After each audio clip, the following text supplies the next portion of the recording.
Live tonight from the virtual Nashville Fairgrounds Speedway, we say good evening, race fans, and welcome to qualifying night of the eRacing Association 2020 Omega Cup Winter Bowl. We're happy to have you with us at RaceSpot TV tonight from the Volunteer State. We're welcoming you into the broadcast booth alongside of myself, Evan Pasoko. Happy to be joined by Chase Rodman. Our producer downstairs is Tyler Maxson.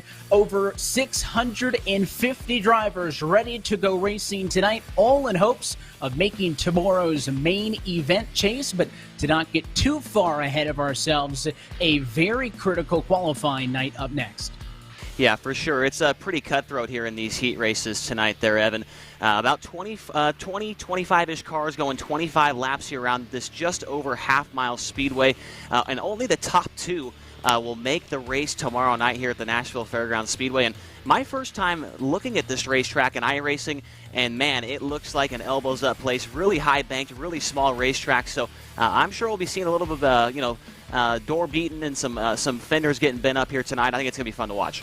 The fan favorite, especially in these NASCAR Cup Series cars. So we'll see who could be just the top two with the 25 or so in this race. And, of course, we talk about qualifying in to tomorrow's main event. So right now, open practice happening. We're going to be watching just one of 26 races happening all at the same time right now on the iRacing format. We'll qualify to set our grid. Then we'll race that 25-lap race. The top two move into the next day. That'll give us some 52 cars, Chase, headed into tomorrow evening, where we'll do it again. We'll practice, but then we'll qualify those 52 drivers. Only the top 40 going to make that 150-lap race. That's the main event that you don't want to miss, because that one has a $10,000 purse.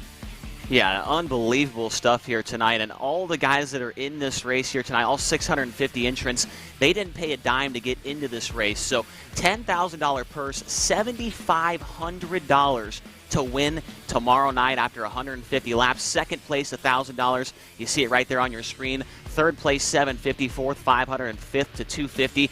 And then everybody that makes the show tomorrow night also gets entered into a drawing to win an Oculus Quest 2, which is a pretty cool, VR setup there. So a lot of cool stuff going on here. And this isn't just the first event. We've got a couple more of these planned later on down the road, but this is the first time we've had it, and a lot of great stuff up for grabs. Yeah, plans for the spring, the summer, and the fall of next year. And you touched on, I think, the best part about this, right? A lot of the times we see these big events on the sim, and if you want to make some money, you got to spend some money, right, to pay in, to qualify. All these drivers, there was no barrier on entry fee. Everybody able to qualify into this one if they wanted to participate to get a shot at the bulk of that $10,000. And tonight, of course, is time to kind of put up if you want to get into that main event. And let's welcome in the people who have made all of this possible into the RaceSpot TV booth. We'll welcome in Jesse Wuji and Matt Costas. Gentlemen, we'll hand things over to you for a little bit just to kind of tell us about how this event came together and what we'll be seeing over the course of these next two nights. No, thank you so much for throwing it to me. So, Jesse Wuji here on the broadcast, and I'm looking forward to this event. I mean, we're here at Nashville, beautiful track, definitely difficult to drive, that's for sure. We got a lot of drivers here, I believe over 600 registered, so it's a lot of people fighting for $10,000 split up between the top five. So I'm looking forward to all the action, and we have a lot of great people on board supporting, even help get us to this point. Our team has been great. Matt, Sean, Tim, all the folks who have been on board to really help get this thing alive. So, I'm looking forward to a lot of fun racing today. Matt, what you got? Man, Jesse, it's exciting to be here for the kickoff event. Welcome to all the participants, man. This is about as realistic to real racing as you can get virtually, in my opinion. And it was a beautiful thing this year, Jesse, watching you make your NASCAR Xfinity debut at a road course that you'd never been on in your life. You never got to practice this year or qualify with COVID. And guess what? You showed up just like these racers are showing up tonight, getting in your car for the first time ever. We gave the setup tonight for the first time ever to people. And I mean, that's just a real life thing I saw a real NASCAR driver go through, and you adapted and overcame. But what was beautiful is you said if it wasn't for this platform here, iRacing, you wouldn't have known how to take the turns, where the thing was on the blind turn, and how to navigate. It was beautiful to watch you finish on lead lap. And again, I know you love the racing community. That's what this event is tonight, your way of giving back Of course, we got great partners that have kept you on the racetrack, and as your tip of the cap to the race community. Again, you're just an ordinary guy that had a dream. You put in a lot of effort, a lot of hours on the sim, and this tournament is really a reach of you back into the community to keep, the underdog story alive. I know there's kids out there 13 and up that were able to enter tonight. I mean, that is incredible. My mom used to say, stay off the video games. Today, listen, put the kids on the game. There's so much good things happening and challenges in a virtual world you can connect to. So I love what we're doing. And Jesse, man, talk to us about how this sim racing compares to like real life racing. I know we got a couple extra minutes, and some of these drivers, they've never had a chance to actually get behind a wheel of a real car. How do you use iRacing in this platform to prepare for, like making that Xfinity debut or any of the other tracks you raced in this year?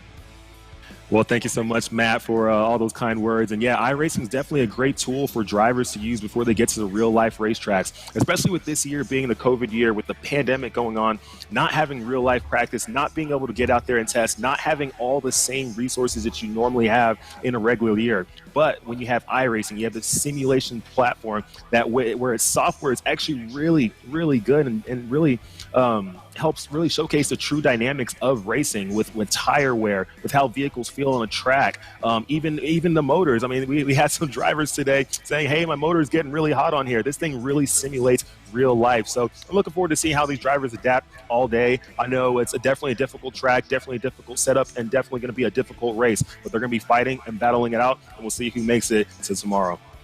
Jesse, man, speaking of motors blowing up and just stuff happening in racing, I mean, as your agent, that's one of the craziest things for me is, look, that's just part of racing too, right? I mean, I can have people look at film of places we showed up to and a motor blew up in the first few laps, and we're just kind of having to deal. You got to figure out how to drive the equipment you got as best as you can with that piece of equipment, right? So, again, we're not asking people to do things that a real guy hasn't had to do and isn't doing. Now, listen, I want to switch gears and get all the excuses out of the way, right? We got a real event. Tomorrow we're going to have a real life national anthem, just like you would hear at a race in the real life. We have a starting command given by, man, an incredible young lady. I'll tell you, we got to have her son, Elijah Smith and Emmett Smith, the NFL all-time leading rusher. We got to have them help us give the starting command at the Texas Motor Speedway, Jesse, for your race. I know Notable Live, Emmett Smith's company, is partnered with you. I know you guys are involved in a big venture. Can't wait to tell people more about that tomorrow night. I know Emmett's going to have a commercial, but his wife's going to be giving the starting drivers, start your engine command. Hey, man, we know who runs the world. Girls, right? That's what I tell my little daughter. So for all the girls that maybe competed in this, first ever event, welcome. And of course, we know the guys are going to be battling it out as well. We've been peeking in on some of these practice sessions. So kudos to everybody. We got some other great partners. We're going to do things for the viewers tomorrow night, not just for the competitors. I mean, the 10 grand cash is incredible. I'll talk about that, or really let Jesse wrap up talking about that. The Quest 2s, talk about taking a virtual experience to the next level. And then, one of my favorite things is just the competition level tonight. I mean, this is how you get better, race against better drivers. We got some top iRacing type drivers in this event. We got some real life race car drivers in this event as well. So, competition makes you better. We're excited about the field. We're excited about the real life. We are excited about the partners. And Jess, for the viewers, that little tip I was getting to is we're going to be doing a sweepstakes we're helping promote for one of your partners in the real life racing that is giving away an ultimate home sim racing setup. I mean, a lot of people reached out like, is this PlayStation or Xbox? And of course, we all, as gamers, understand the difference, right? There's not a racing game like this out there. So that's why we picked this platform. Doesn't mean maybe you won't see us do other things. We can't wait to talk about all we have in store for this team that we're put together by Jesse. But I will tell you that the competition is going to be incredible. The prizes are going to be real. But for the viewers, you're going to have a chance. If you don't have the PC, or if you want to even upgrade your PC, there'll be incentives tomorrow night where we'll plug a sweepstakes. And of course, I think you saw a little snap of that today. And Jess, man, talk to us about the 10 grand, the Oculus Quest, and then we'll get this thing underway. Well, there's definitely 10 grand on the line and some Oculus Quest 2s, and some people are going to win all of that stuff over the next couple of days. I'm looking forward to it. It is going to be exciting. But Booth guys, let's throw it to you because we're about to get to some qualifying, some heat races, and some good fun. Yeah, tonight, as you guys mentioned, just the first of 2 nights, and qualifying is underway. So 5 minutes on the clock, already ticking down. These drivers have 2 attempts at getting the best lap in qualifying. And, of course, we talked about it off at the top there with the field of some 20-plus drivers, but only the top 2 getting that golden ticket into tomorrow night. Chase, this qualifying session probably very important. I've already seen a lot of drivers making mistakes and kind of burning that first lap. We're on board with Jacob M. Williams right now, and you can see he didn't like what happened down in 1 and 2. He'll reset and go again, but once you start your first timed lap, you can't go back. So if these drivers reset or try to recover from a mistake and try again, they're only really going to have that second timed lap to do it. Once you start the first time lap and you make a mistake, that's all you get. Yeah, and as we mentioned earlier, it's only 25 laps here. There's not a whole lot of time if you're starting at the back to make a move up to the front of the field, and we're only taking the top 2 to tomorrow night's $7,500 to win main event. So you have got to lay down an absolute burner of a lap time here if you want any shot at transferring out of this race here tonight. There's the top 2. The winner and second place will be moving on. So you take a look at the left side of your screen there. That is the leaderboard as they run right now. Still 2 minutes left to turn a lap in here. We've got about 25-ish cars in here to go for 25 laps. And if I'm a guy like Ronald Brummer or Braden Goddard, I'm a little bit worried right now as I'm sitting at the bottom of the speed charts. But, the cool thing also about this event there, Evan, it was open for anybody. Rookies, pro DWC guys that run in the Coca-Cola iRacing series. There's guys in here that have never ran a race this big in their career, but they're in it here tonight, and they have as good a shot as anybody else does. And there's quite a variance of drivers, right? We also touched on this, the fact that there's some drivers in this session and in some of the other races that are going on right now that have some real-life experience. There's other drivers who have kind of toned themselves in and kind of reeled in the skills on the sim as sim racing pros. I'm also noticing, though, it's not normally guys who just drive these NASCAR Cup Series cars, right? On this iRacing service, you can drive a whole variance of kind of race cars and a whole variance of kind of tracks. There's a lot of short track guys in here, the late models and legends cars guys who do a lot of the big events, taking these big old clunky cup cars out here around Nashville, right? So they're in their short track element. Maybe some drivers who feel more comfortable in these cup cars here as well. But, despite it being one of the oldest tracks on the sim, if you will, it's actually one of the newest to get to the sim. We haven't seen NASCAR Cup racing here since 1984, not seen NASCAR Top 3 racing since the year 2000, but this is its current day state. There's a lot of push to get it back on the calendar. That's my favorite part, I think, about sim racing is being able to do events like this. Yeah, no doubt about it. We're about to wrap up qualifying here in just a moment. As you mentioned, this track is old, and you look at it from that shot right there. Just look at the banking down there in the set of corners, man. It's going to be really exciting to watch these guys try and maneuver these big, heavy race cars. 3,400-pound cup cars around this racetrack with 25 guys around them, and everybody trying to get into that top 2. It's going to be a lot of fun to watch. And Jesse, I know you're very excited as well as we're getting ready to get this thing going. Yeah, I'm definitely excited for sure. And this track, running it at night definitely helps. It helps give you that level of grip and a little bit more security than it is running it during the day, just because of some of the cooler temperatures and the sun not really beaming down on the track. Anytime those track temperatures come up, you start getting a little bit more slippery on this particular track. But this is a track where it's really, really easy to make mistakes. When you go in the corner, it's super easy to overdrive it. It's super easy to get super loose in there. And then coming off the corner, if you're not patient, you will get loose. And we might see that on these first few laps with drivers struggling on those first couple corners, trying to get through traffic, trying to battle it out. We're going to see what happens, but I know it might get a little sloppy at sometimes, but we'll see how much patience there is. Let's see who has the patience to make it to the end of this race. And on that point, want to mention as well, if we have incidents in this, the caution laps will not count against our 25-lap total. Let's go trackside, take a look at our eRacing starting grid, and it is Storm Patterson on pole, his 18.280, best of the ball, and he'll bring us to the green flag alongside the 16 of Andy Tripiano. Jesse Baker and Kyle Sadowski get to make up row 2. They'll start 3rd and 4th with Dylan D. Thomas and Chase Braylon in P6. Michael Morley rolls from 7th, Miles Crabb in P8 with Jacob Williams 9th and Zachary Hale the top 10. Yeah, back behind Zachary Hale. How about Josh Parker in the 11th starting spot? Tim Pinion in the 42 car will start 12th. And we got Garrett Smithley, real-life NASCAR driver right there in car number 51. He'll roll off from the 13th spot here tonight. The 17 of Chris Noblet also to his outside. Row number 8, it's going to be the 5 car of Andrew Harris. And to his right, it's Joe Gwilt in the 37 car.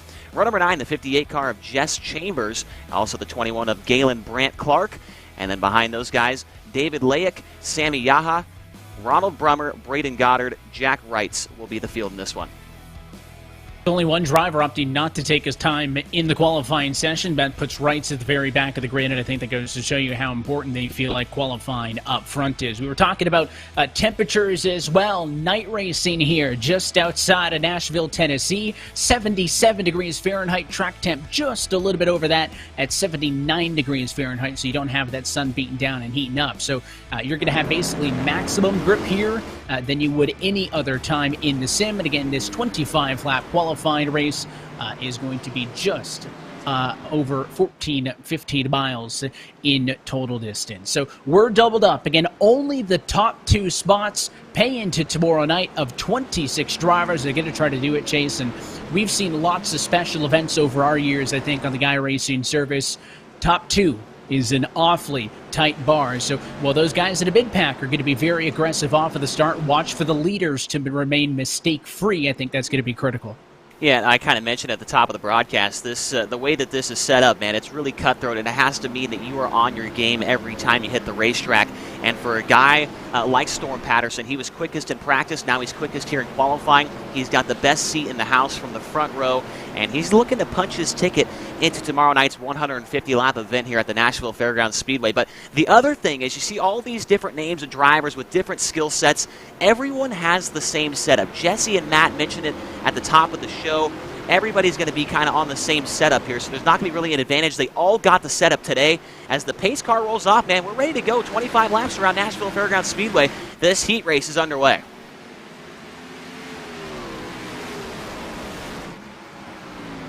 And it's a good start for those lead twos. So Patterson maintains the lead. Trippiano to second. Looks like we're single filed back to about P5 or 6 is where that pack is funning things out. The likes of the 03 of Thomas. The 6 car, Morley up on the outside. But the longer you fight back there, the further the race leaders want to get away. And a good bit of separation as it's Patterson at the end of lap 1. Quite an interesting line there for your race leader. This is my first time seeing a race at this track. Oh, your third place car sideways in the corner. Kyle Sosnowski tries to hang on. He almost saves it. He almost did save it right there, but he goes around. He's facing the right direction. But, Evan, you saw it right there, man. He just cooked it in there a little bit too hot and got that thing sideways. Jesse, you saw it there too. It looked like as we get our first caution of this race that he was really trying to get to the inside of that 16 of Trippiano. We'll get a second look here in just a minute, but there was definitely no help from behind. That was just that 7 of Sosnowski feeling like he had to be aggressive early, and once he lost it in turn 3, he did all he could to round it back, but eventually came back down the hill and collected. I think that was the 03 car, Dylan D. Thomas. Well, if you think about it, I mean, a lot of these drivers have never competed for this amount of money. I mean, $10,000 on the line. I mean, this is probably the most amount of money that a lot of these drivers have ever competed against, minus some of the Coca-Cola drivers. But, with that on the line, I mean, some of these drivers are going to get aggressive pretty early in this race. Everybody wants to make it to the day 2 event. So they're going to be doing everything in their power to do that. The big winners, Chase, I saw from that one, the likes of Chase Bradlin, who was able to pick up a handful of positions. He was behind that when it started in the 75 machine, was able to avoid the incident. He started 6th in this race, is now up to position number 4, and is going to be not that far away from that P2 cut. We also saw for the replay high above Garrett Smithley, you shouted out on the grid. He picks up 2 spots by avoiding that incident on the outside of the racetrack. So we mentioned the race leaders maintaining mistake-free, at least in this early part of the race. If you're within striking distance of those top 2, don't overdrive the car, and just make sure you stay out of these incidents so you can get some spots in bulk. And I think somebody like us, Radlin, could really take advantage of this. Yeah, no doubt about it. And, I was trying to mention it before we had that incident right there, but the way these drivers are getting around this track is very interesting to me. We see them kind of in the middle, and then we saw our race leader kind of diamond it off the corner off of turn number 2, and it seems like the middle of the racetrack is the place to be to kind of carry that speed and not let somebody get up next to you down the straightaways. So as the run goes on here, obviously it's only a 25-lap race here, but as the run goes on, I'm really interested to see how the track wears in, see where these guys end up at the end of this race, and see who's going to be making moves, whether on the bottom or on the top. Or we're here to short track, man. We might see these guys hand out the old chrome horn a little bit here. As I see Michael Morley, Dylan Thomas, those guys got quite a bit of damage after that incident. So hopefully, their aerodynamics are all right, and they're not going to be hindered too bad here as far as their speed down the straightaways. It's another thing that makes iRacing the best motorsports simulator on the planet. The fact that these cars aren't going to get beat up if you are involved in incidents. It is going to slow you down a little bit. But Jesse, having damage at a place like Nashville, very different than having damage at a place like an Atlanta Motor Speedway or a Charlotte, right? Those big 1.5-mile intermediate tracks. So you can get away with a little bit. That's just quintessential short track racing, but there definitely is a line where you don't want to tear up your car too much. Yeah, that's definitely true for sure. So, when you go to a place like, Atlanta or any of the 1.5-mile, 2-mile, even super speedway, aero is a big, big deal. So any kind of damage you get on the body is going to affect the aerodynamics. It's going to affect the amount of downforce you have on these cars. And as you know, these Cup cars have more downforce than, like, let's say the Xfinity Series cars. But for drivers, say, on this short track, it is a short track, but it's not a Martinsville either. You do pick up some good speed on this track. So a little bit of damage could affect your speed somewhat. We'll find out, but definitely you do not want to get into the wall in a way where it's going to affect your toe angle, on your tire or on your wheels, or it's going to affect any kind of suspension, because then you won't be able to turn. And if you can't turn at a place like this, it's not going to be good. Lights off at a pace car, a restart for Storm Patterson. Green flag back in the air. We work lap 4, and a big slide and a spin for the 24 of Jesse Baker. Caution flag is out, and he takes a huge pile of cars behind with him. Holy man, cow. they were wrecking.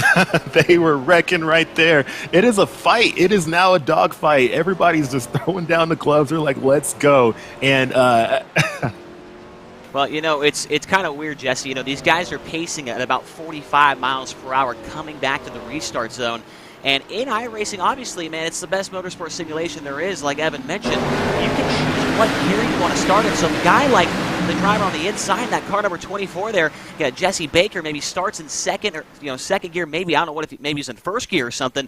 He spun the tires right there, and everybody behind him, just innocent bystanders. And guys from the back right now must be feeling really good. A guy like Jack Wrights, maybe, who didn't even get a qualifying lap in. Look how many cars are left behind the pace car, Evan. There's maybe 10 left. Well, yeah, I just mentioned previously that the 75 was somebody who really took advantage of the first incident, right? That time, though, he gets collected in it, and he gets a little bit of damage as he ended up in the outside wall. The big winners there I saw was the 6 car, maybe, of Michael Morley sneaking by on the outside, and then Josh Parker way down to the inside in his number 11 Toyota. He was way down and on the pit road access down there on the inside of turn number 1 to avoid that incident.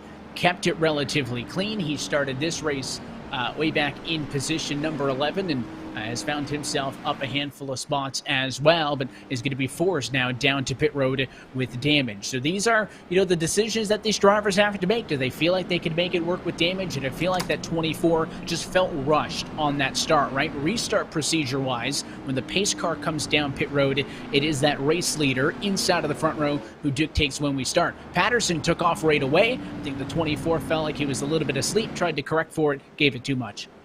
Yeah, it's definitely difficult. That's definitely difficult for sure. Some of these drivers, when they're so there's some games you can play, especially if you're on that front row. If you start early in the middle of the corner for these restarts, what happens is you put everybody behind you at a disadvantage, because now they're all starting somewhere in the center of the corner or before that. And it makes it really difficult to get out on the restart to fire off. And next thing you know, you do have instances like that where you're spinning your tires and you're still turning the wheel. Next thing you know, you're spinning out, you're taking people out. Things like that happen. So the drivers on the front row, they can be nice and wait until maybe the straightaway to restart the race. Or if they start in the center of the corner, which they kind of can, you're kind of putting everybody at a disadvantage. Yeah, no doubt about it. And it was really interesting to see where your race leader, Storm Patterson, started that race. I mean, as soon as that pace car pulled off, like Evan mentioned, man, he was taking off, trying to get away from everybody behind him. Obviously, he's got the best seat in the house and wants to get away from Andy Trupiano. And right now, Trupiano, man, he's on the bubble spot. He would love nothing more than to get by Storm Patterson for the race lead and give himself a little insurance, get off that bubble spot. Obviously, to win this race, it's no extra money, it's no extra anything, but it does get you into that big race tomorrow. So Trupiano has got to be feeling the pressure right now, especially with now Garrett Smithley right behind him there in this restart coming up off turn number 4 this time by. Smithley plus 9 positions from the start of this race, rolled off for the grid in 13th. This time he's on the outside of row number 2 and will restart in 4th. Pace car down and in. Patterson going to wait a little bit longer this time in the center of 3 and 4. On the bumper, green flag flies. We're back underway. Clean this time at a run down to 1. Trupiano maintains P2. The battle's going to be for 3rd between the 3 car and the 51. Now we got a race for the lead. The 63 of Storm Patterson went up by the outside wall off of turn 2. Now he gets clear. Oh, Smithley! Oh, wow. What a save by Garrett Smithley. Holy will cow, still get the caution, but what a ridiculous save. He was about 80 degrees sideways. I mean, he was pitched all the way into the inside wall, and I think that was contact from behind. Let's just watch. Yeah, looks like he tries to get in line. He tries to get in line right there in front of the 6 of Michael Morley, and I don't think Morley was going to leave him a whole lot of room there. He realized he had an opportunity to make a move there and get by Smithley for 4th place, and he was not going to let Smithley shut the door on him, and he let him know right there as he sent that 51 car sideways. But luckily, Smithley able to hang on to it, but I think since he drew the caution, if I'm not mistaken, he will be going to the back of the field here. Savagery. These drivers don't have any forgiveness for any. There's nothing. No one's giving. There is no give. And sometimes in racing, you have to have give and take. Smithley, being an experienced iRacer, having a lot of wins on iRacing, also, being an experienced driver in real life, he races in the Cup Series, so he knows how to give and take. And he was probably being a little bit aggressive there, coming over the nose. But the driver behind him was like, "Hey, we're on the same playing field right now. We got the same setups. I'm trying to go after this $10,000. I want that spot, and you're not taking it." That's the point I was just about to make. I think in any other iRacing race, if it was a hosted session or something a little bit more lax, if someone's next to Garrett Smithley, who these guys on iRacing, I'm sure, watch the NASCAR race and watches him on TV any Sunday, they'll be like, "Hey, I'm going to give him a bit of a break," right? Nobody wants to be that guy that takes out the NASCAR driver. We're racing for $10,000. Michael Morley doesn't care what the name of the number is on the car. That's his position. He was holding it strong, and could have been a big incident as Smithley went sideways. Could have easily have tagged Williams, could have taken out Morley and other drivers. So it was a really good piece of driving to hang on to that race car. But again, as you mentioned, Chase, because he caused the incident, that's going to cost him, of course, that critical track position. He did pull up alongside Morley under the yellow to express his displeasure, but now he's got quite the road to the front.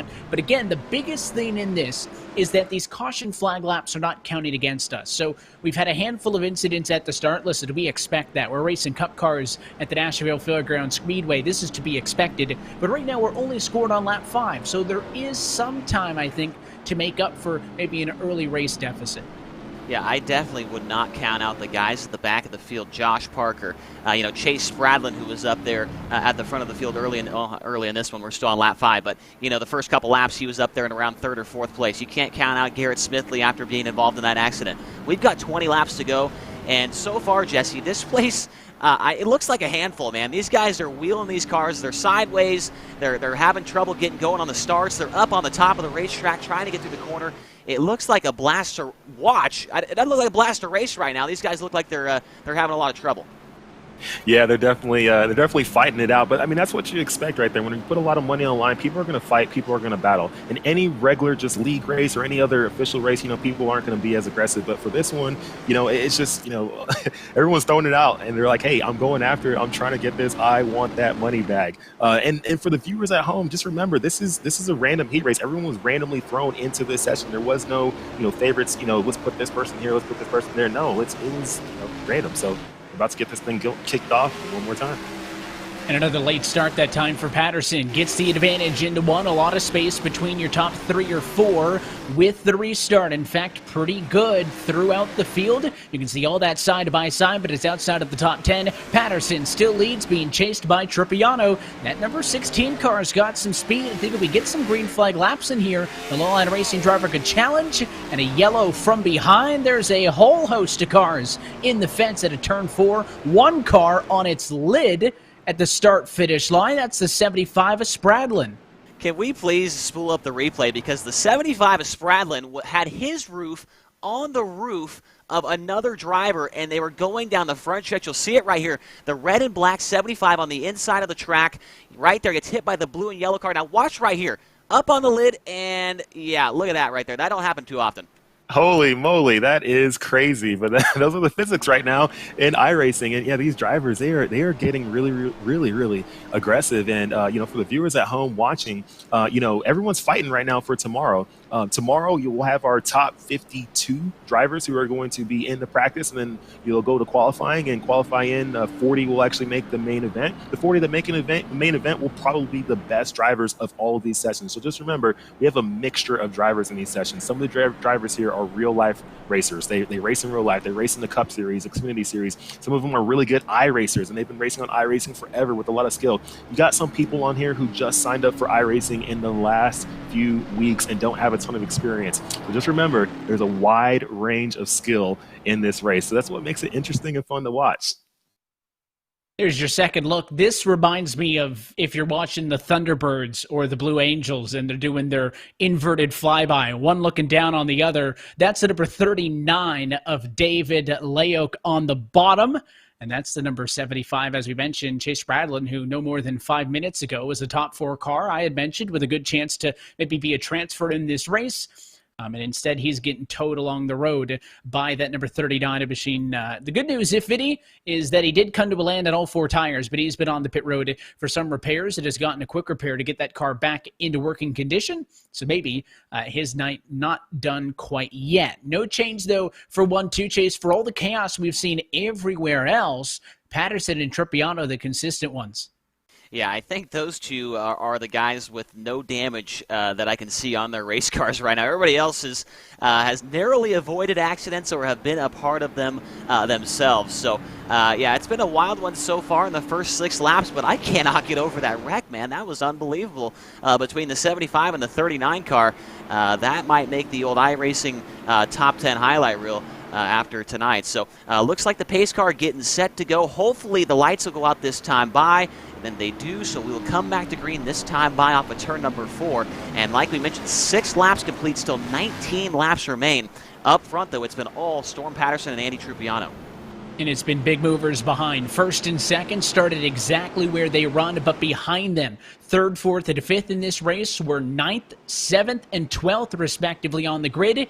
Even P7 in this one. Sami Yahya in number 7 spot started 20th, so it was a race high plus 13 as it runs at the moment. Pace car down it in. Let's do it again. Patterson in control on the inside. Green flag flies back underway. Can the 3-car challenge for the 2nd spot? Not yet, as Tripiano holds and a spin behind. Yeah, we got a couple cars piled up here on the front straightaway, and one of them is the 75 of Chase Spradlin. Once again, this is the 3rd accident that that Toyota Camry's been involved in here, and this time it was none of his doing. It looks like a couple cars get together up in front of him. The 03 machine, that looks to be, let's take a look here, the 03 of Dylan D. Thomas. I think he got hit from behind there on the start, and we've already seen here tonight, if you get hit from behind, trying to shift up from 2nd to 3rd on these restarts, that is a recipe for disaster. Yeah, there was a damaged car as well. The 38 machine of Braden Goddard was damaged, and I think there might have been some sort of an accordion effect on the inside that checked things up. 38 was slow, and the 03, I guess, didn't get the memo. Drove into the back of him, spun it out, and unfortunately he bounced back up off of the inside retaining wall back into traffic, and was then in the chaos. And I don't think that it's any surprise at all, Jesse, that it's these incidents in the middle of the pack. Of course, we kind of talked about the games that you can play on the front row for these restarts, but certainly there is dividends, not just in running position, but also kind of safety to be up near the front in these restarts. You don't really have those accordions and those checkups and whatnot on row one as you would say back 8-9 rows deep.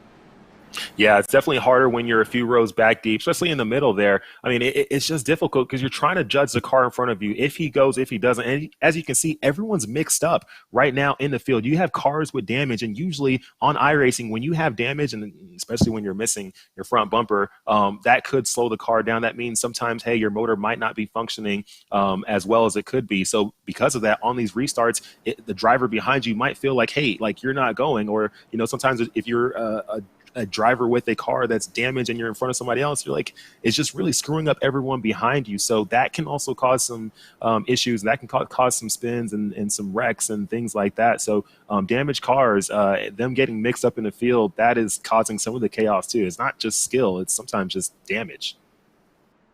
And there's something else, Chase. You know, these drivers are in a bit of a dilemma because there's some drivers with damage. Look from high above. You can even see from there that the nose is missing on the number 42 machine of Tim Pinion. He could come down to the pit lane and get the quick repair, right? That's a very exclusively sim racing thing that I'm sure a lot of drivers would love to have in the real world, where you just come down and basically you get a brand new race car. You could do that. He could get a brand new number 42 Chevy, but he would go from probably 6th position down to 24th. There he is there. So a lot of these drivers as well. Wayne, is the damage bad enough to make me come down pit road? I'll get a new car, but in turn would give up a ton of track position.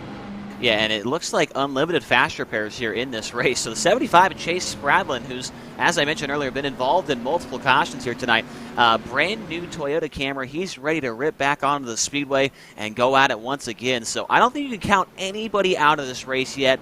With 7 laps complete, I would have to say that all 24 drivers still on the speedway have as good of a shot as anybody with the circumstances we've seen so far in this one there, Jesse. Yeah, that's most definitely. Everybody has a shot right now, especially when caution laps aren't counting. So if right now normally caution laps were counting, we would probably be done here pretty soon, but the caution laps don't count. So everyone does have a shot. If you're in 10th, 15th, you still have a shot of getting up front. We'll see how this goes. For the first time tonight, we will restart single file at a turn number 4. Patterson still in control as we take lap number 8 at the front of the field. A little bit of jousting going on from 6th on back, but your top 4 single file. Yeah, really the top 4 have checked out in this one. As you see, the number 63 car Storm Patterson coming off turn 4. We got one around on the backstretch, it looks like. I believe the 92 machine of Sammy Yaha gets into looks like maybe the 42 machine. Nope, he just comes off the corner, gets a little bit loose in that 92, and hits the inside wall very hard, tears the front end off, and brings out the yellow. He was running 7th at the time. But I want to give out a shout out here to old Danny May, 26th to 9th place right now in the 370 car. So Danny May started dead last, is up to 9th. Yeah, and that's shout just out to by him. staying clean, right? I mean, that goes to show you. I'm sure it applies, Jesse, to short track racing and big track racing as well. But, you know, you can be fast, but if you're going to spin it on the restart, or if you're going to fence yourself over driving the race car, because in a 25-lap race, I don't know if we're that concerned about saving tires or taking it easy on the equipment. But so at least in this context, just being smarter and more consistent like that can really be beneficial to you. Yeah, I mean, the saying goes, you know, in order to finish first, you must first finish. And the drivers up front understand that. Some of the guys in the back, I don't know if they completely understand that. But, yeah, you got to finish clean. I mean, that's the only way. I mean, you got to stay clean, keep your nose clean. You got to be careful. Sometimes it's not worth taking the position. Not every position is worth going and getting at that particular moment. It's all about timing. It's all about being smart. Understand the situation in the race. Understand where you're at. We're not even halfway through the race. So sometimes aggressiveness might not pay off right now. Just be patient, settle down, and just remember, in order to finish first, you must first finish. Yeah, great point there, Jesse, is we work ourselves under caution right now. And, you know, the thing that these drivers might also be struggling with there, Evan, is they didn't get this set up till, you know, maybe an hour and a half ago. They had about an hour or so to practice and try and get used to this setup. But maybe the track conditions that they were practicing on, maybe the weather was a little bit different, and we see guys spinning out by themselves coming off the corner. That might just be a lack of practice, maybe a lack of preparation here. And, I kind of like it like that. I like how there's kind of a surprise effect. These guys don't really know what they're getting into as far as the setup goes, and it kind of puts everybody on an equal playing field. But then it kind of leads to accidents like this when guys are spinning off the corner by themselves and give us a couple cautions. But I think tomorrow night, when we get the 52 best guys in one race, we qualify top 40, go into the 150 lapper. But I think once we get those top 40, it's going to be a heck of a show. And as well, there's no way to practice with that full field, right? I'm sure there were some busy points in the practice session, but you didn't have all 25 drivers, stacked up and ready for a restart at any point there. So even if you are spinning on your own, these drivers could be trying to, maybe work a different line if they feel like they're not better than the car in front of them. In the case of the race leaders, you could have somebody like Tripiano trying to do the opposite of what Patterson's doing, trying to find some speed when you're doing that, but you're checking your side mirrors, you're looking into the rearview mirror, you're trying to block, you're trying to protect for positions. There is no way to prepare for that until you get in the field, and it's tough enough with 24, but of course when we get to the 40 that are going to be in the main event tomorrow night, even more so, that managing traffic and managing a 150 lap feature race going to be far more critical. So pace car back off it in. Patterson going to come this time by to take the green flag for lap number 9. So far untouchable up front. As he leads this field back into turn number 1, Storm Patterson through the middle of the speedway. We've seen him throughout this entire race. Look at that cut down off the banking, down to the bottom of the racetrack. Caution comes back out. We've got one turned looking the wrong direction on the front stretch. Looks like the car number 1 of Trenton Embry. He gets it spun back around in that Harley-Davidson Camaro. He gets back going, but the yellow once again on the speedway. And so it looked like a bit of a similar thing than what we saw early. I just want to see right there on the second look, he gets those left side tires below the yellow line, and obviously the only way to avoid that, Jesse, to not do it in the first place, because once you get that thing off kilter from the 18 degrees of banking, but then with the left sides down on the flat of the apron, it instantly upsets the balance of that race car. And I think he may have had some help from behind, but that car was all but gone once he did clip that apron there trying to get back into the gas. Yeah, sometimes the apron can be your friend. Sometimes it can't. Yeah, I mean, when you're on an oval track, you have to stay, on the regular racing surface, and you can use some parts of the track to help you turn. If you get down below the yellow line, at some tracks, it does help you turn a little bit because it gets the car a little bit off balance. It, gets a little bit loose, or sometimes it can tighten you up depending on where you're at. So, yeah, you definitely don't want to use the whole entire track, even though you're sometimes they say if you pay to use the whole track, so use the whole track. Well, not in this instance. No one paid to be here unless you're paying for your iRacing subscription. Looking to walk away out of this event in the money. Again, if you're just joining us, this is qualifying night number 1 of the eRacing Association 2020 Omega Cup Winter Bowl. There are more than 600 drivers currently in the sim racing and 26 different heat races. Only the top 2 of all of them will advance to tomorrow's main event. We will join you tomorrow night back here on RaceSpot TV, in which we will see 52 cars compete for the top 40 in qualifying. They'll go to a 150-lap main event to race for $10,000 in prizes. Top prize of all of them, $7,500 for the race winner of that one. So certainly a lot on the line. And to be honest, Chase, I feel like that has to be at least a percentage of it, right? Jesse mentioned this earlier, but for many of them, probably the biggest purse they've ever raced for on the sim, if ever in general. And nerves are definitely a thing here, even though it's sim racing.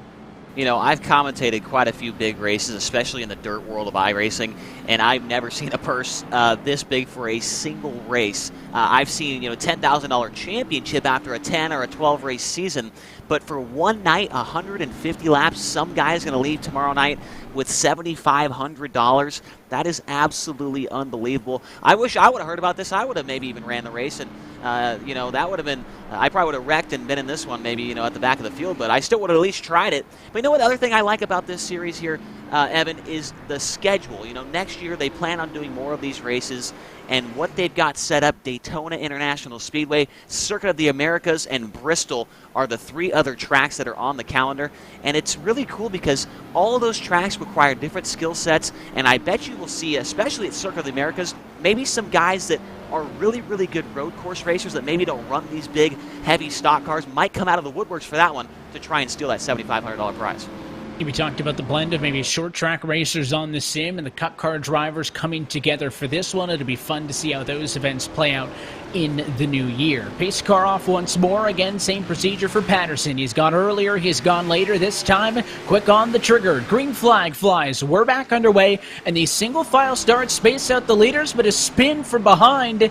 It's Joe Gwilt. He was a top 10 car, but ended up nose first into the fence. And I think he lost that one all on his own, coming out of 4 to the green flag. Yeah, Patience.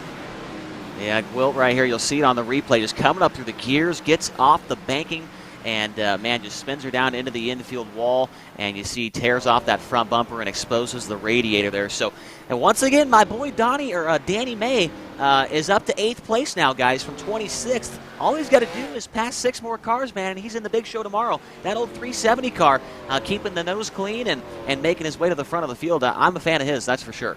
He was the only one who didn't qualify. Everybody else felt like qualifying was imperative. Maybe somebody clued Danny in on the key just to stay back, stay out of trouble, and Jesse, to your point, have some patience. Yes, it's a 25-lap sprint. But you still need to get the car to the end of this race. And I'll never say that a quick yellow is a good thing. There's another second look for the grandstands. But I do want to tie right back into the point that Chase was making before that. And, you know, this isn't just a one-off event for this Winter Bowl. You guys in the eRacing Association have several other events planned for 2021. Just kind of tell everybody about the ideas and how you came up with the car track combos and really kind of the mission statement of what you guys are trying to do with this. Yeah, so we definitely have some more events coming up in 2021, and as you mentioned, we have the road course event at COTA, and that one should be fun. You should see a lot of great drivers coming out from that. You know, some drivers who don't normally run these big, heavy stock cars, guys who run other series, and it should be interesting to see them going. But for those who are interested in getting into this series and racing for money and racing for big prizes, make sure they follow eRacing Association on Facebook, Instagram, Twitter. Go to the website. The website is eragaming.gg.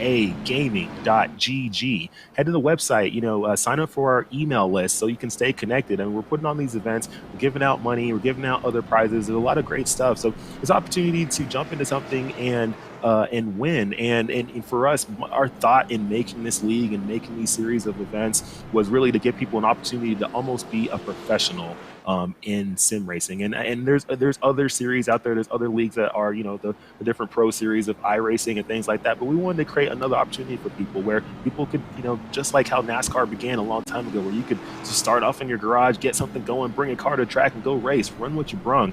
And that's what we're trying to really get going here, where the average person can have the opportunity to basically make some type of money.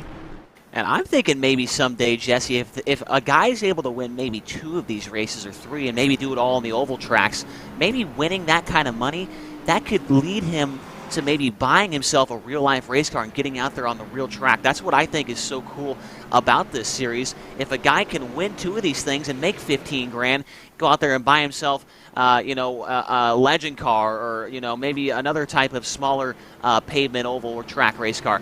I think that is super cool, and that's one of the things that I'm most excited to see what happens, who the winners are at the end of these 4 races and see what they do with that money. Some of those guys might just throw it in the bank or maybe pay off a credit card payment or do whatever the heck they want with it, but I think it'd be awesome to see somebody maybe grab themselves a real-life race car and make it happen there, Evan.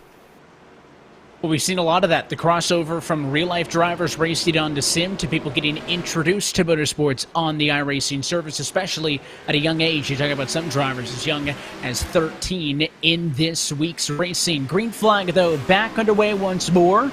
and throughout the field as everybody tries to get clean and get a lap under themselves, right? Try to get a little bit of a rhythm, if you will. Kind of tough to be perfect on so many restarts to hit your marks if you're spending time pacing. So it could lead to some mistakes for the leaders. But once more, those top 4 seem to be better than the rest, and they pull an advantage into 1 and 2. But Patterson is under fire right now, not just by Trupiano's second, but Williams lurking in third. Yeah, this is good stuff right here. Second on back, 4 cars under a blanket going for the top 2 spots. Right now it is Trupiano with second, but the 3 car of Jacob Williams putting all sorts of pressure. Oh, he gets into the back of him right there. Moves him out of the way. I talked about it earlier. The old chrome horn might come out and be used here tonight, and Jacob Williams just shoved the 16 of Trupiano right out of the way. Now he's sideways in the corner. He's loose, and does he save it? Oh, he does not. Oh, wow. And he got tagged. Josh Parker gets into him. Caution flag is out. And from the high to the low, Williams had just executed what was really a textbook bump and run, and I'm certain Trupiano's not going to feel the same way, but moved him out of the way, got the spot, had his sights set on the race leader. Let's watch both. Here's the touch into 1, doesn't spin him, just moves him, and then down in turn number 3 just gives it too much. And I'm telling you, that was the perfect way to say it right there, Evan. That was a textbook bump and run right there, but I think the karma caught up to him really quickly on the back straightaway right there. Instant karma, spins it around, and then Josh Parker will finish him off and tag the rear end and probably knock the rear end out of that back of that race car there. So, man, that was going to be fun stuff, I think, if that 3 car held on to it. There was 3 cars right there behind Storm Patterson that I think all were going to have a great shot at finishing that second spot. But now we move. It looks like Michael Morley, who his car has seen some better days there, Jesse, and he's pretty beat up, but right now in second, keeping his car as clean as he can, staying out of these accidents, and he was the biggest benefactor out of that one when those 2 guys got together. Yeah, it is so easy to overdrive it into these corners. I'm looking at just replays and watching cars going into a corner. It's a track where even though it's a short track, there's actually quite a bit of banking here at this track. It's not like a Bristol for sure. It's not like a Dover, but there's a lot of banking here, and it is so easy to overdrive it. I mean, you could miss your mark. There's hardly a place where you can really see marks. You know, some tracks have cones, some tracks have different things on the track that you can actually on the surface of the track that you can look at and use it as a mark. But here, there's really nothing. So people throw it in the corner, and that's why you see these guys getting sideways. But a lot of these drivers have a lot of experience on iRacing, and they have a lot of good car control. So car control is what's saving some of these guys. But if you get a little bit loose in the corner and someone helps you out, it's not going to be your day, at least in that corner. No doubt about it. And Evan, I want to point out the 11 car of Josh Parker, he did get into the spinning car there in that last caution, and he did not take that trip down to the pit road to get that quick fix. You talked about it earlier. When does my car have too much damage? When does it not, need to go to the pit area? And I think Josh Parker at this point with we are over the halfway mark. I think he's saying, you know what, man, I got to throw the kitchen sink at this thing and pray for the best here. He's running in 6th at the moment, but there was a lot of damage to the front and rear of that Interstate Batteries Toyota.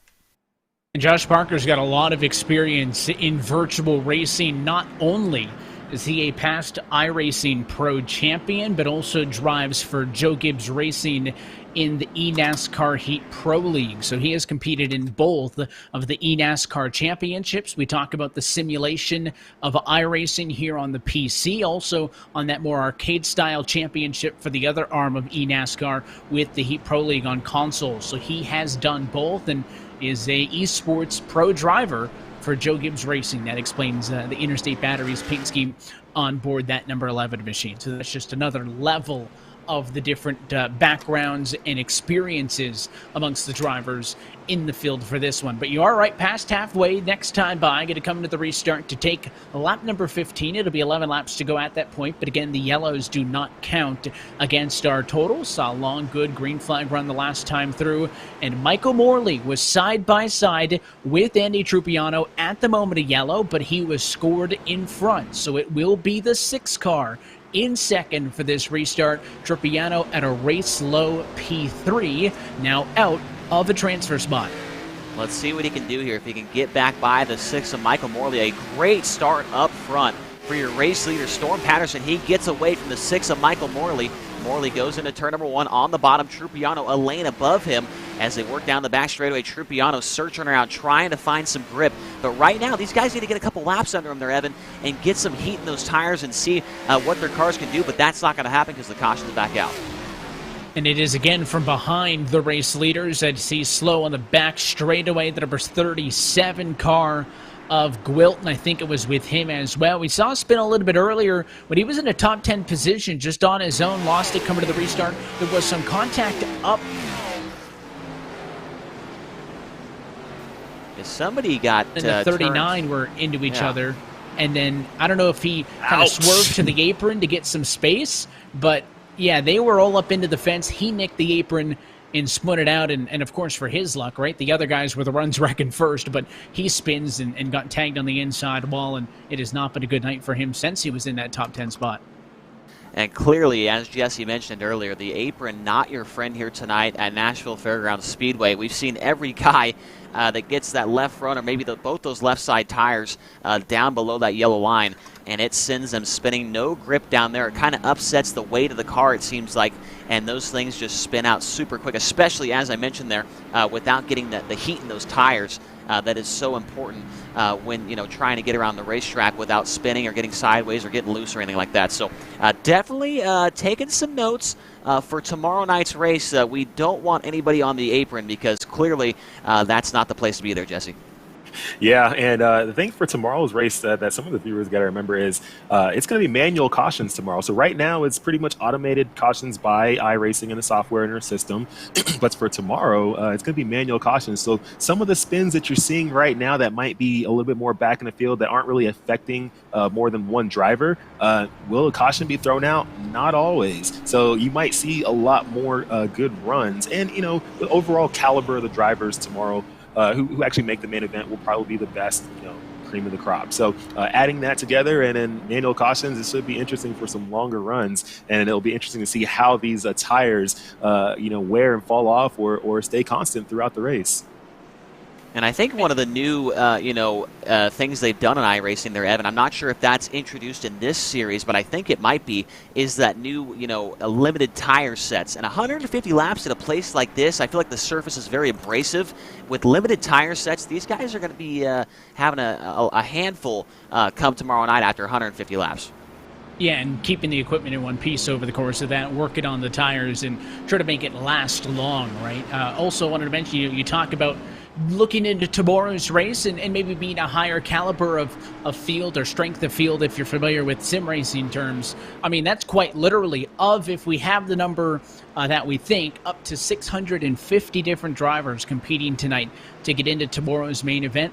When you whittle that down to 40 for the main event, that's only about the top 6% that actually get there, right? So you're looking at a very high class of drivers when you're talking about the top 6% to get to that. I know we mentioned a couple of times already tonight that only paying out 2 spots, right, to get to the main event in a field of 26 cars in this instance is super cutthroat, and you have to perform if you want to be up there, and that's just one challenge, right, is getting into the show. Then once you get there, you're going to have to beat cars who all ran as good, if not better, as you in their respective heats. So that's certainly going to be a challenge. Back it away, though, up front for the 63 of Patterson. He's good. This battle for second, though, going to be the one to watch. Morley's got it. Can Trupiano reel him back in? They're spaced out for the moment in turn 3.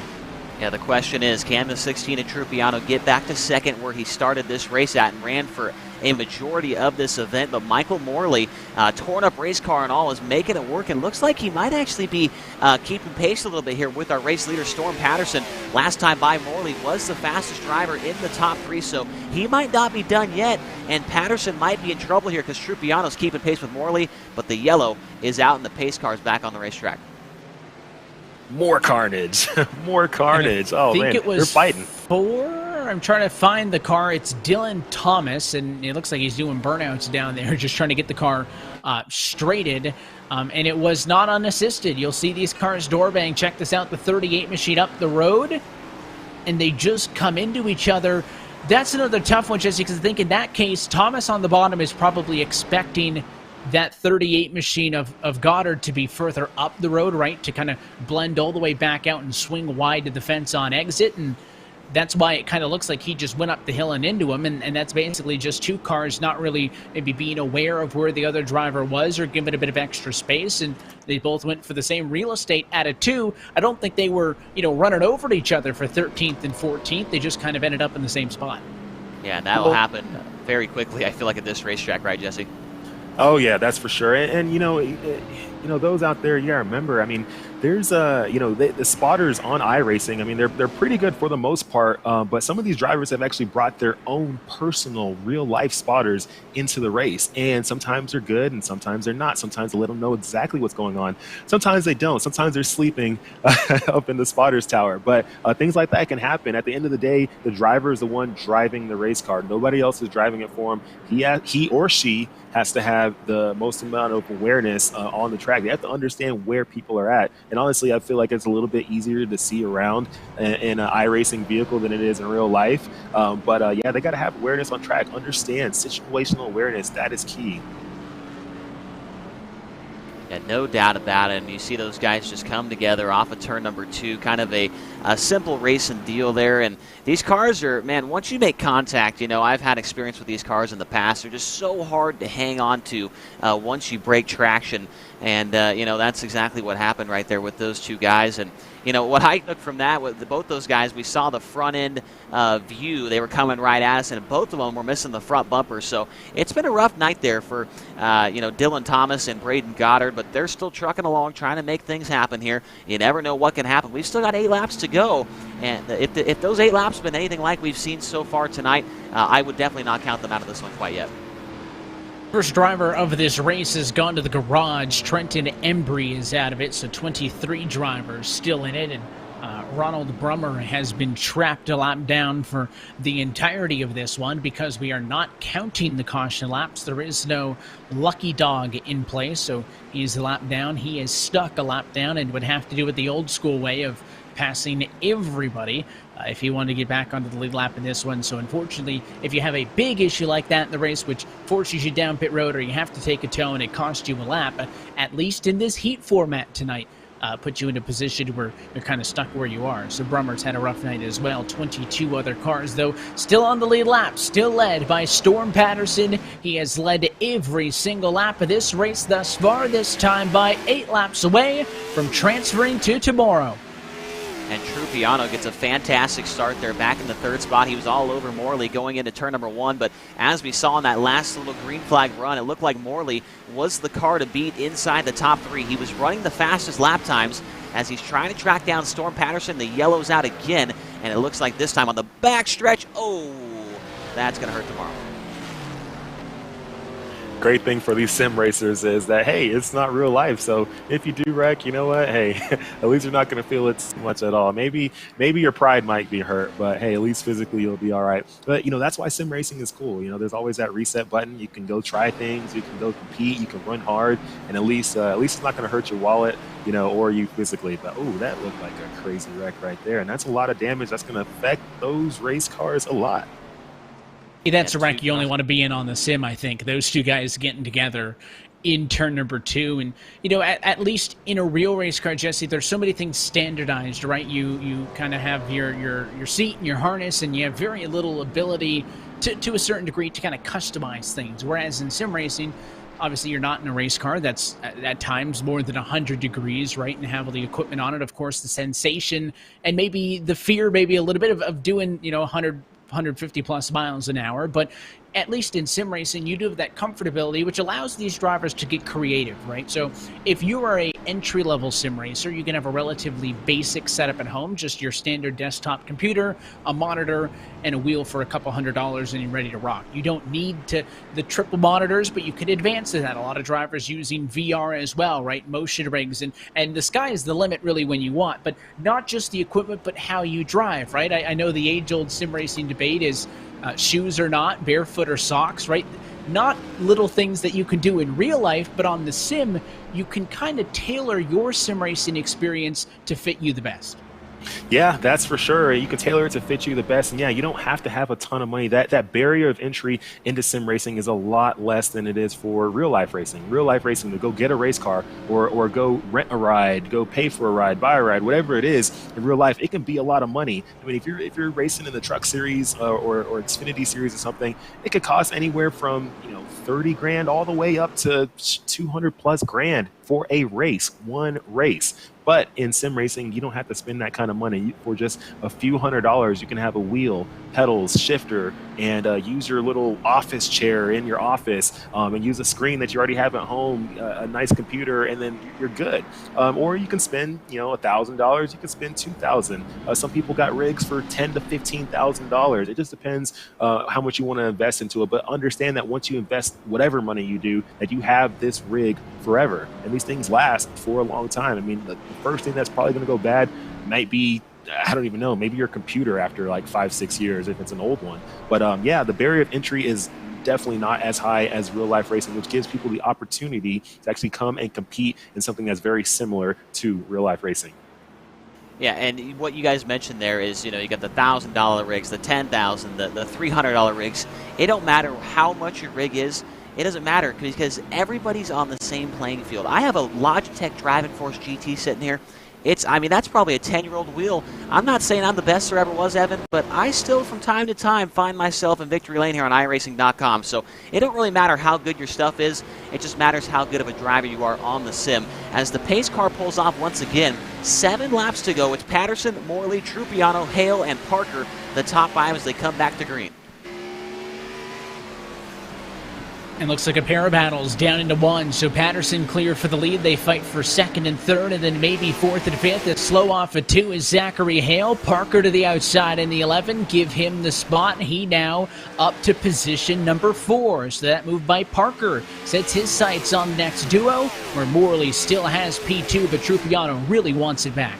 And I don't think Josh Parker's out of this thing yet. His car might be hanging on by a thread. I mean, the front bumper on that thing is absolutely tore up, but he is not done yet. Now the race for the lead is starting to get good there. The 63 of Patterson made a slight mistake in the center of 3 and 4, and Morley trying to track him down here. 4 laps to go, and Morley is the best car, it looks like, in the top 3. As the caution's out again, which is going to set us up with a 3 or 4 lap dash to end this thing. Inside the final 5 for sure. It's Jesse Baker who spins towards the back. And we saw that great battle, I think it was for 5 and 6 maybe, between Zachary Hale and Tim Pinion. But there was even more battling going on outside of the top 10. Look at this gaggle. About 4 rows deep of side-by-side, and as they came down the back straightaway, you'll see the challenge here, the 7 car to the inside, and it was the 24 there, a Baker, who got a little bit loose, came down, then snapped it up the hill, and that triggered the caution flag. So all those drivers were really fighting for a lot inside of the top 10, and then he struggled to get that one going. Baker, somebody else who's been in a handful of incidents tonight, and I think, there's several drivers. We talk about Parker, who was involved in an incident. You say not out of it. I think P4 is a great spot for him. The last green flag lap before the yellow, he was the fastest car on track. So it goes to show that one incident doesn't take you out of things entirely. But, certainly for somebody like Baker, maybe one too many and a rough night. Well, we have now found ourselves here within 5 laps to go there, Jesse, and how aggressive do these... It seems like, in my opinion, the top 4 guys right now, you got Patterson, you got Morley, Trupiano, and Parker. How aggressive are these guys going to get here with 4 laps to go? When that white flag comes out, I am very interested to see who is not only running in 2nd, but who's running in 3rd, and what kind of maneuver they make here once that white flag comes out, because to put yourself in the show is, honestly, I feel like just to be in that 40-car show tomorrow night is an accomplishment in and of itself. I mean, to be in the top 40 out of 650, that is absolutely incredible. So I'm really interested to see what happens here these last 4 laps, Jesse. These drivers are definitely going to get very aggressive here in these last few laps, and their spotters are all going to tell them one thing: hey, driver, it's time to get up on that wheel and go. There's not going to be any hold bar. No one's going to be holding back at all. Everyone's going to be fighting for those top 2 spots and maybe even trying to win. I don't see the person in the second spot, just letting off for the guy at first. He's like, hey, us two are going to make it. No, he's going to fight for that win. People, they want that recognition. They want to show, hey, I'm the man or the woman. I can come out here. I can compete. I can beat the whole field. I can be the best. And that's what's going to happen when you watch these top 5. Really, for these next few laps, it's going to get crazy. But we'll see who wins. I don't know. The 63 car has been showing a lot of speed, and I think he's going to take it. We talked about getting the target off your back, and Trupiano had that for much of the start. So I think as long as Patterson can get a couple of car lengths, I don't think you would see somebody like a Morley, bump and run the leader.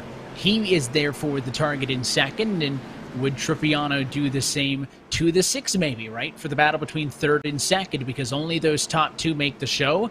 If the 6 and the 16 come together, there's that bright green number 11 machine of Josh Parker there to pick up the pieces. So as long as you're in the top 5, even top 10 at this point in the race, I think you still have a chance, especially if we get to the white flag and then something happens. At that point, there will be no caution. This race will go to the end. So if the leaders get together, it could pay to be that second or third or fourth car in line to try to pick up the pieces. This time, though, the number is going to be 4 laps to go for the virtual Nashville Fairground Speedway. Storm Patterson trying to bookend a perfect qualifying night and a huge leap on the restart.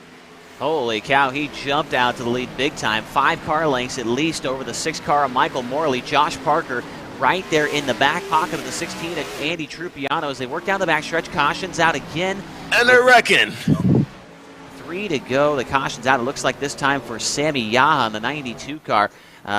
This is not the first time we've seen this 92 go around, but it looks like this time he gets a little bit of a door from the 39 machine from David Lyock. And there was actually 2 incidents, another one in front of them with Andrew Harris. So a couple of different things happened, maybe a chain reaction. Yaya was in the wall, and as we were watching that, you could see smoke up the road as the 5 got tagged, as you mentioned. So that was Andrew Harris who had an incident. So I don't really know exactly which one caused the caution. Here's that one, and that's Garrett Smithley on the inside, overdriving 1 and sending the 5 car around, but in contact behind as well. So it goes to prove to you that it's not just the younger sim racers or the lesser experienced sim racers. You got guys like Garrett involved in some of those incidents. You got a lot of fast drivers like Parker, like some of the other guys who have come up and down through the field that find trouble. It is not exclusive to what your name is. All these drivers fighting, as we mentioned earlier tonight, on a totally even playing field with a fixed setup. No entry fee to kind of bar drivers from entering. So all with an equal chance to get in to tomorrow's $10,000 main event. So with a quick yellow there, it burns a single lap. So instead of 4 to go, the next restart, we'll see 3 laps to go. And should have mentioned, based on that note chase, if necessary, if we get a yellow, late in this one, I suppose we could have an attempt at an overtime restart if a caution comes out at the 1 lap to go mark just before that. So we'll see if that comes into a play or not. But again, if we get to the white, this race is official. I think we mentioned it several times tonight that you're never out of it if you were involved in an accident. But if memory serves me correctly, the 7 car of Kyle Sosnowski, I'm pretty sure he brought out the first caution back there in that purple number 7 machine, and he is now back up to P7. So he started this race off rough, and he probably thought he was out of it, but he did not leave the server. He stayed in it. He went to the pits, got his car fixed up, and now 5 spots out of a lock-in spot for tomorrow night's main event. And Sosnowski, I think, his car looks like it's in pretty good shape. And with how Trupiano and Morley have been, they've kind of been a little bit sketchy, I feel like, on these last couple of green flag runs, getting pretty close to each other and making some contact and things like that.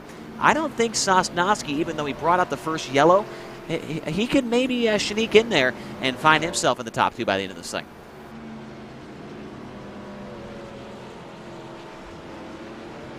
So much on these drivers' minds tonight. I mean, they're all thinking, hey, I'm eyes on the prize. Are we going to make it? Are we going to make it to the end? Am I going to make it to the end? Can I finish this race? Can I finish in the top 2? It is exciting, and these are just small little shootouts pretty much throughout the race. We knew it wasn't going to have any long green flag runs, but it was going to be small little shootouts, and these guys are fighting it out. They're battling it out. The guys up front somewhat staying clean, but I don't think it's going to last for long. And a lot of time under yellow to run over these scenarios in your head. What do I do on this next restart? And maybe a little bit too much time to think that you get your nerves up once more late in this one. This time, 3 laps to go from Nashville. It's another great start, though, for Storm Patterson. He's gone in the run down to turn number 1. Morley contested by Trupiano. Everybody else good so far in 1 and 2. And now we got one backed into the fence. It is the 38 car of Braden Goddard. Caution lights come back on. We'll see what happens here to the 38 machine, who's been involved in a couple of accidents here tonight. But this time, it looks like he gets some help from the 58. Oh my! Jess Chambers gets into the right rear quarter panel of the 38 car and just absolutely turns him head on into the turn number 1 wall there. It just drove through him in a battle for P18, Jesse. I guess, even though the top 2 is the ultimate objective here, I suppose, some of the drivers towards the mid and back of the field have kind of accepted, at least at this point in the race, right? Okay, I don't think it's going to happen for me. Maybe a little bit earlier on, they feel like they had a better chance, but that doesn't mean just because they're not going to finish 1 or 2 that they don't want to fight for it. I think that battle right there proves that even for 18th, nobody wants to get beat by somebody else. Well, that's the thing with racing right there. There's a battle on pretty much every position on the track. There's battles going on all over the place. Just because you're not in first or second or third doesn't mean you don't have the right to battle. You can battle all the way to the back of the field in 25th, 26th, 30th, 40th, wherever you're at. There's battles going on. So, don't count yourself out. A lot of things can happen. The whole field could wreck out pretty much right now in this next restart. And if you were maybe sitting in 15th, now you're up to 5th. Now you have a real shot. So you never count yourself out. Stay in it. Battle out. Now, you got to be smart, too. You don't want to be taking people out in the back of the field. But at the same time, too, you have every right to fight for position no matter what spot you're in. Don't let anybody tell you anything different. You can fight for your position. You're allowed to be on the track. You have every right throughout the whole race. So that's what people are doing. And Evan, you kind of mentioned it there a couple cautions ago about the 63 car Storm Patterson, our race leader, man. He has done everything he can to try a different restart every single time. But Michael Morley has started behind him here quite a few times now, and you got to think that Patterson might be running out of ideas here, man. And Morley's maybe been kind of paying attention to when he's going. So Morley, it seems like every restart we have, he gets a little bit better and a little bit closer heading back into turn 1. So, and we saw Morley earlier, man, making some aggressive moves. So I don't think he's going to settle for second. I don't think he wants to be in second on the white flag lap. Obviously, you'd rather be leading, but to be second on the white flag lap with as much money and all the stuff that's going on that's on the line here, second is definitely not the place I would want to be with a guy like Andy Trupiano, Josh Parker, Zach Hale, and some others behind me.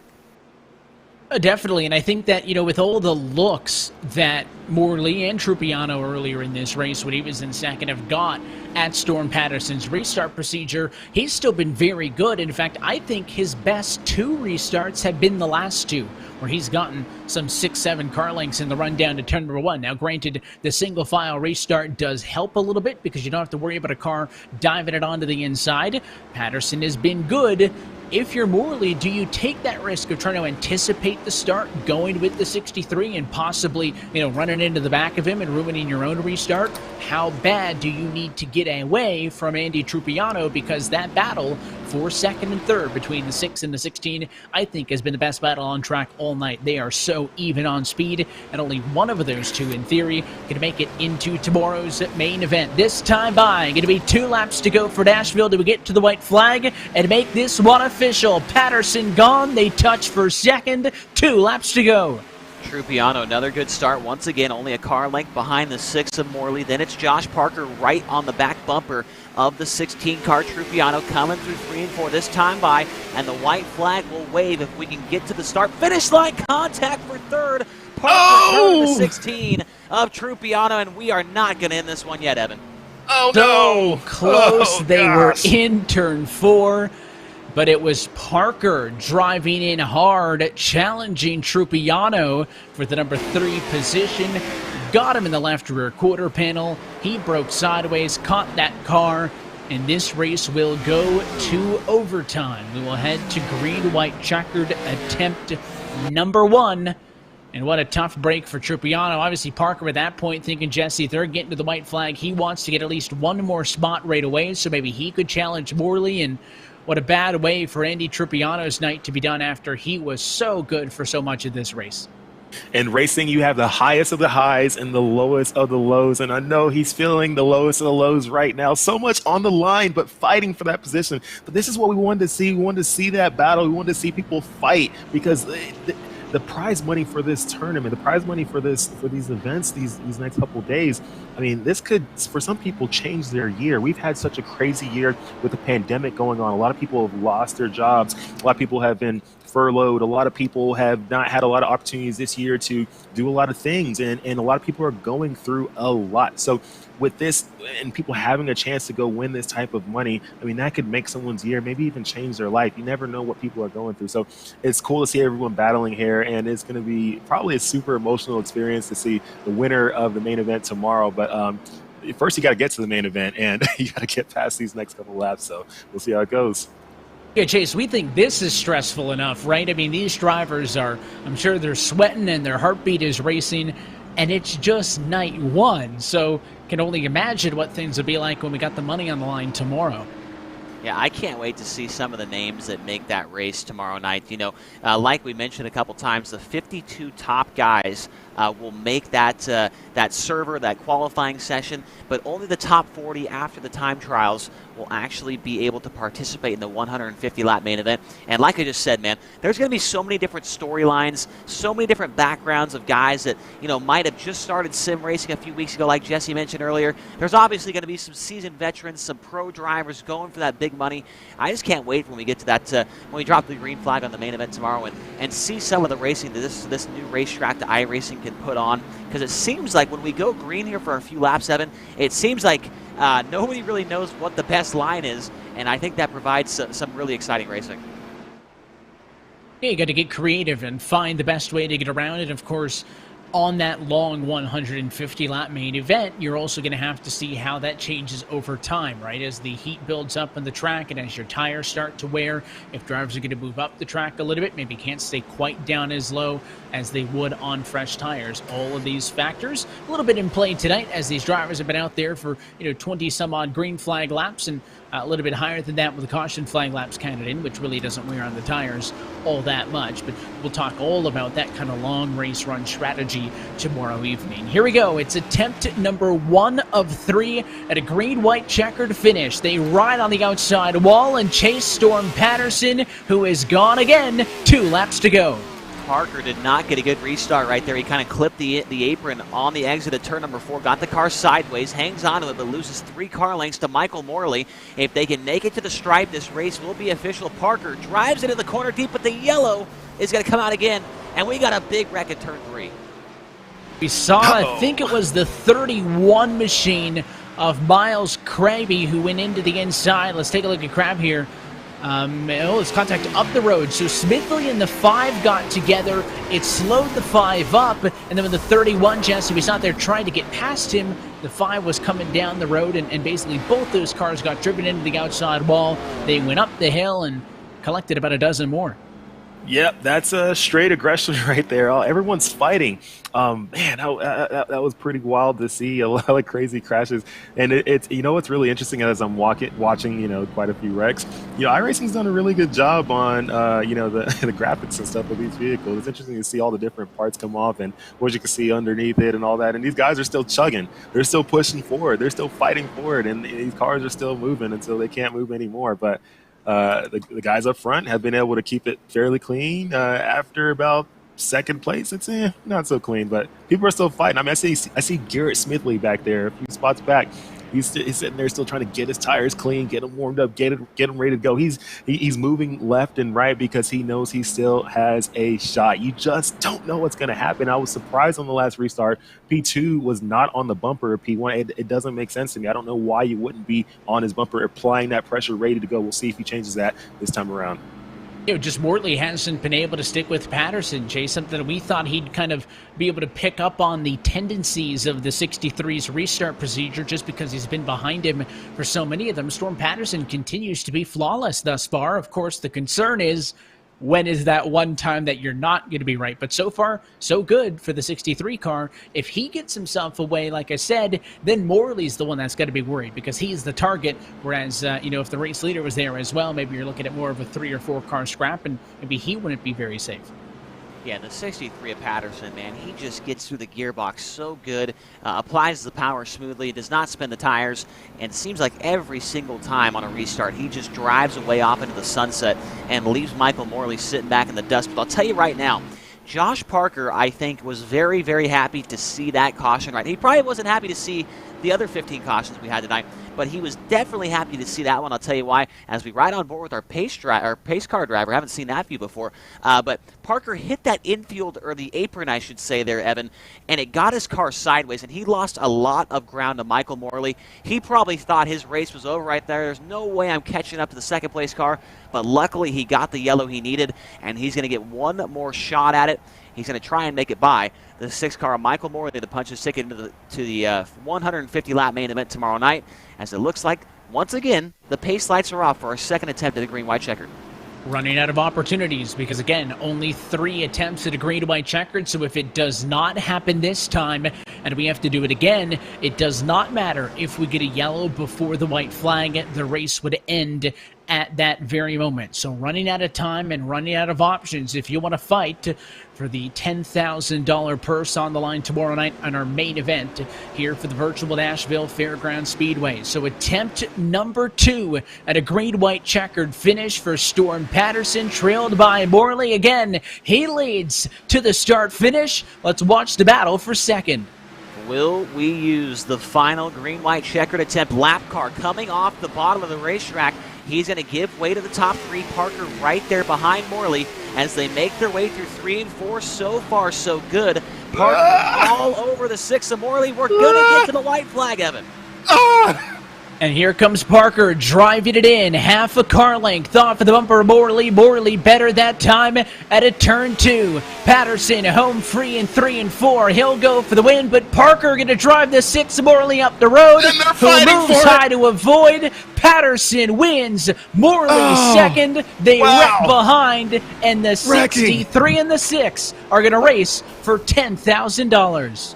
Wow, what an exciting finish. That was crazy. And they're still wrecking right now. They're still wrecking. The race is over. There's tempers. Tempers are flaring. Some people are angry. Some people are excited. But those guys, P1, P2, they are making it to the main event day tomorrow. They're at least in the practice. Let's see if they qualify in. Oh, my goodness, that was crazy.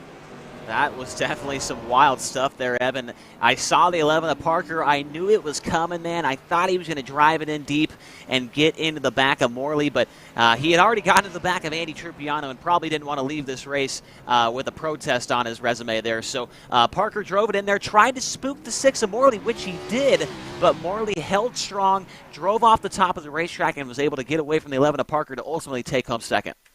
For all of the questions and for all of the chaos, there was one consistent here tonight for the Nashville Fairgrounds Speedway, and that was the 63 machine of Storm Patterson, who was untouchable and you would think has a real good opportunity going into tomorrow night to be one of the 40 drivers that qualifies for that main event. Let's take a look at our eRacing full race results. Again, it is Patterson and Morley who advance to tomorrow. Everybody else goes home. Just short for Josh Parker. Made his drive in 3 and 4. Morley moved up. They kept it clean. He's 1 spot short ahead of Kyle Sadowski in the number 4 spot and Zachary Hale P5. Garrett Smithley ends at a race high P6 ahead of Tim Pinion, Jacob Williams, Donnie May, and Jesse Baker. Behind Jesse, it was the 11th place car of Andy Trupiano, who unfortunately got taken out while running in the 3rd spot. 12th was Sammy Yaha. 13th was Braden Goddard, and then behind him in 14th was Jess Chambers, the 15th place car of Chris Noblet. Behind him, Joe Quilt in the 37. Galen Brandt Clark in the 17th spot. Then we have the number 5 of Andrew Harrison, 18th, 3 laps down. Behind him, Miles Crabe, and then the number 31 car, David Layuk in the 20th position, car number 39. And then continuing on through the rest of these drivers, well out of it for the likes of Chase Bradlin, Ronald Brummer, Dylan Thomas, and Trenton Embry through the number 24 spot. That a look top to bottom at your full race results tonight in this heat race. So obviously a very different format from what we will reset them for tomorrow night. Jesse, but what did you think of the race, especially up front here in this heat race? Yeah, it was wild. I mean, I love seeing all the battling on the track. And yeah, we did have a lot of wrecks. A lot of people were wrecking. We, couldn't really get past 2 or 3 laps of green flag runs really before the wrecks happened. But that's because everyone's battling. I mean, it was a short race, only 25 laps, but cautions weren't counting. We wanted cautions not to count to give everyone a fair chance. And that's what happened. We saw that today. People who started in 13th, 14th, 15th made their way up front, as high as, 4th, 3rd, wherever. People had an opportunity to get up front and win this race, and everyone battled hard. They ran hard. I think the guys had fun. I mean, at the end of the day, they didn't spend any money to be here. They're just here fighting for a chance to win something. But hey, everyone does still actually have a chance to win something. If you entered this entire event and you competed in the heat races, you are now entered into a random drawing for an Oculus Quest 2. So even if you didn't win this race, even if you didn't finish in the top 2, guess what? You still have a chance to win something. So it was really cool to see everyone come out and compete, and I definitely had fun in the booth today. Well, they have a great experience as well, right? So they have the opportunity to walk away with some prizes, but also the time to get on track with some of the best in sim racing and even some real-life pros. I think is going to be a real cool experience for the drivers in this one. Let's talk with your race winner tonight from the Nashville Fairgrounds Speedway. It's Storm Patterson, who started up front and finished there. Storm, congratulations on a great result in this one. Kind of walk us through it. Thanks, Evan. Yeah, this was a crazy night. Wreck field for sure. We just qualified on pole, and honestly, that's kind of what gave us the win. We started up here. I mean, we were fast. Michael, I think, was the closest one to us on speed, really. I wish he could have had more green flag laps, but it is what it is. It's it's a heat race, so I mean, I wasn't kind of expecting less, but I mean, it was a fun one. I appreciate all these guys who are putting this on, and yeah, I can't wait for tomorrow. What's going to change from this 25-lap race, of course, going into not only step 1 where you have to qualify for that main event from the 52, I think that'll have a chance, to the 40 that make the grid, but assuming you can get that done, what are going to be the differences between this short 25-lap race and try to make the car last over the course of a 150-lap feature? Well, tonight, we didn't really have to worry about tires because it was such a short race and track position was king over everything. But, I mean, honestly, what will probably change is green flag laps more than anything, and we'll probably just have to be way more cautious off the corners to save more tire and whatnot. But, yeah, we'll probably get a lot more green flag laps without, some of these guys in here, without making it a wreck fest. Looking forward to seeing what you and that number 63 machine can do. Storm, before we let you get out of here, any sponsors or people you want to give a shout-out to? Yeah, I got to thank Peak on the car. I know a couple buddies watching. Sorry, everyone with ITRL, Peak, Powertrade, Raise Energy, Rep Sports, all the guys make this happen. Blue that was spotting for me, Matthew was crew chiefing. I can't wait to do it tomorrow night. Like I said, thanks to Jesse and all the guys at ERA for putting this on. It was very fun. We appreciate the time as well, Storm. Congratulations on the race win, and hopefully for your sake, we'll catch you tomorrow night. Yes, sir. Race winner in this heat race from Nashville Fairgrounds. Again, one of what's going to be 52 drivers that are headed off to tomorrow's main event. And before we close out night 1 of this competition, Jesse, I wanted to thank you not only for putting this event on, but being up here in the broadcast booth with us tonight. And just wanted to give you one more opportunity to give us some closing thoughts.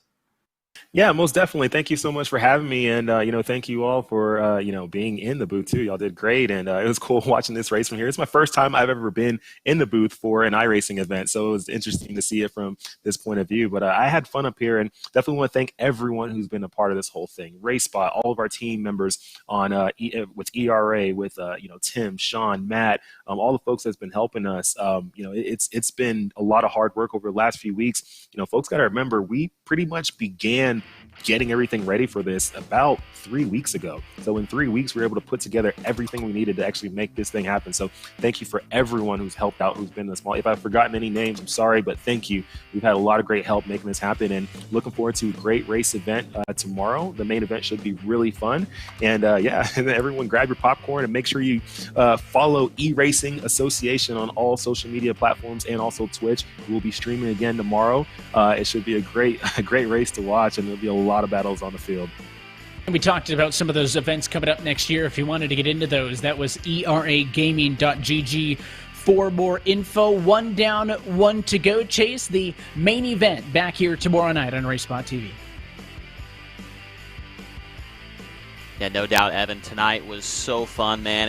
I think tomorrow's really going to check all the boxes. I think this track can put on some absolutely fantastic racing once these tires get a little bit worn out, once we get some of the best drivers, on the track battling it out for $7,500. Like I said, it's going to check all the boxes for me. I'm a short track guy. And this place, it's not a short track, as Jesse mentioned earlier. It's just over a half mile. But with these race cars, I feel like it races like a short track. And, we saw a lot of wrecks tonight. We saw a lot of contact, a lot of, bump and runs and things like that. And I think we're going to see a lot of that bump and run style of racing tomorrow night, which is something that I look forward to.